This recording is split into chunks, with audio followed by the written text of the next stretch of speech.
You have hundreds of emails coming in each day and you feel crushed under the weight of managing them. I feel you. It happens to all of us, but it doesn't have to be overwhelming. In today's video, I'm sharing my daily email workflow to maintain inbox zero and work through all of them quickly in a matter of minutes. Let's do this.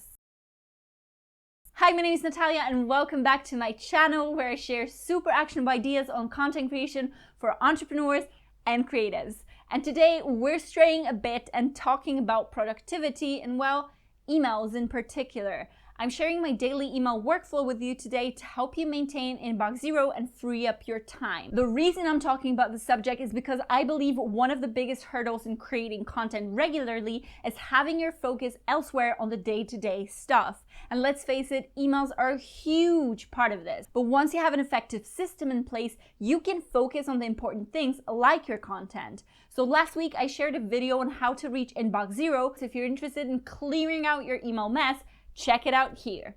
And of course, let me give credit where credit is due. The amazing inbox zero methodology was created by Merlin Mann, a brilliant productivity expert, and a lot of my strategies are based on his advice. I highly recommend a talk he gave on the subject, so if you're interested in going in depth, I'll leave a link down in the description box for you. So without further ado, let's get right in. All right, so the first thing I do when I check my emails in the morning is to review what's in my inbox, and I always work my way from the top down. All my decisions from now on are based on a decision tree which I established for myself. And by the way, I've attached it for you in the description box below so that you have a visual while I'm discussing all the steps. And my first question always is, do I need to action it somehow? If I don't, I check if it's a newsletter, and I actually have a separate filter for all my newsletters which land in my subscription folder automatically. But if any new ones appear, I check if it's something to keep, in which case I move it to the subscription folder, and if not, I unsubscribe and delete, which leads me to the first actionable point of the workflow. Number 1, delete or archive. I delete quite a lot of my emails, which I discussed in a bit more detail in my previous video. I only keep emails I want, need, or may potentially have to refer back to at some point in the future. So if an email doesn't fit the description, it doesn't get filed into one of my designated folders. Instead, I simply delete it, and that's that. It really liberated me when I started just ruthlessly deleting emails. If you don't feel comfortable purging your inbox this way, simply archive your unwanted emails. All right. Once that's out of the way, let's go back to the original question of whether I need to action a particular email. If the answer is yes, the next thing I check is whether I can delegate it. So number 2, delegate. This point only applies to those of us who work in teams, so for all of you incredible solopreneurs out there, your workflow is simpler. If this email can or should be actioned by someone else, I just pass it on. It's pretty self-explanatory. But it's good practice to follow up afterwards, especially if it's not a simple question, but something that requires more action on the part of the person you delegated the task to. As an example, let's say my client has just confirmed they want to go ahead with the service I provide and they need a contract. I can send this to the person responsible for drafting contracts and they could take it from there, but I just need to follow up after a time and check if it's been actioned. For me, this qualifies as a new task which can be done at a later time. And since I manage all of my tasks from Asana, which is my favorite project management tool, this is where that task belongs. I simply forward the email to a special Asana email address and it lands in my tasks there. Before I click send, I always tidy up the body of the message as it becomes the description of the task, and I change the subject to what the title of the task would be.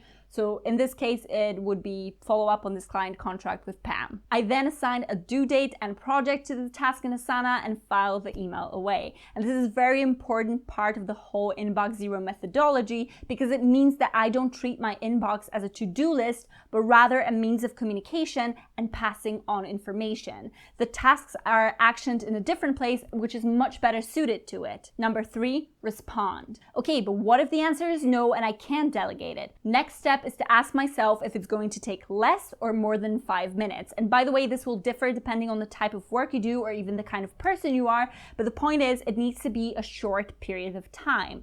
All right, so if it's less than 5 minutes, I respond or action it right then and there.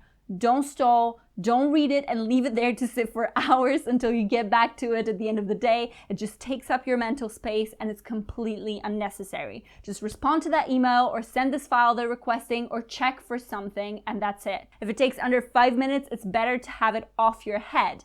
Done? Great, then I archive it or move it to the correct folder. Number 4, defer. Okay, so what if it's going to take me longer than 5 minutes? I instantly treat it as a new task and move it to Asana. The process is exactly the same as with the follow-up, so I clean up the subject line and email body, send it to Asana, and assign a project and due date accordingly. This means it gets actioned at the right time with the right processes in place and without me struggling to juggle all the emails in the inbox with them constantly hanging there because it's a more involved task. So it's much better for me to just transfer it to Asana and, of course, file it away. Merlin Mann says there are limited ways in which you can deal with a given email, and he personally used a 5-step system. For him, it's delete, delegate, respond, defer, and do. And since my system is very close to this, we've covered the first 4. The last one, do, is an interesting point because I feel as though it's within that system for Merlin, but he deals with it outside of the inbox, and it's worth talking about.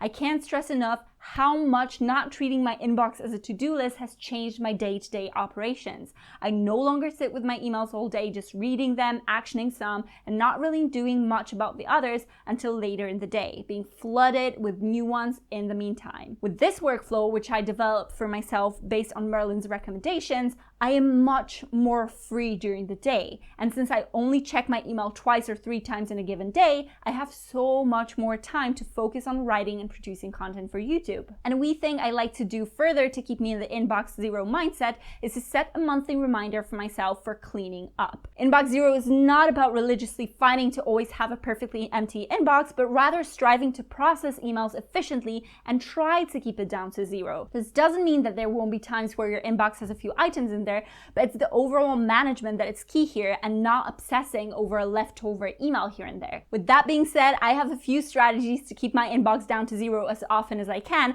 and I'll be sharing all of them with you in the next video. There are some really good ones which I've developed over the years, so make sure to subscribe, hit that notification bell to be the first one to know when it's out. If you have any questions at all, leave them in the comment section down below, hit the thumbs up. Thank you so much for watching, and I'll see you next time.